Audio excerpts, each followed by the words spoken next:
जो केटीहरू धेरै रुन्छन् नि उनीहरू कमजोर भएर रोएका हुँदैनन्। प्राय उनीहरूभित्र चारवटा कुराहरू लुकेका हुन्छन्। पहिलो, उनीहरूको मन अरूको भन्दा अलि बढी नै कोमल हुन्छ। त्यसैले सानो सानो कुराले पनि उनीहरूको छिट्टै चित्त दुख्छ। तपाईको नमिठो बोली, तपाईको नराम्रो व्यवहार वा गरेको व्यवस्थाले उनीहरूलाई गहिरो असर पार्न सक्छ। दोस्रो, उनीहरू धेरै ओभरथिङ्क गर्छन्, तर यो उनीहरूले जानी जानी गरेको हुँदैनन्। एउटै कुरालाई बारम्बार सोचिरहनु उनीहरूको बानी बनिसकेको हुन्छ, जसलाई उनीहरू आफै पनि सुधार्न चाहन्छन् तर सकिरहेका हुँदैनन्।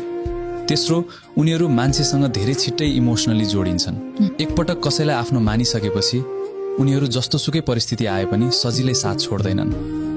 र चौथो, उनीहरू जो कोहीको अगाडि रुँदैनन्, उनीहरू चाहिँ त्यही व्यक्तिको अगाडि मात्र आँसु झार्छन् जसलाई उनीहरू सबैभन्दा धेरै माया र विश्वास गर्छन्।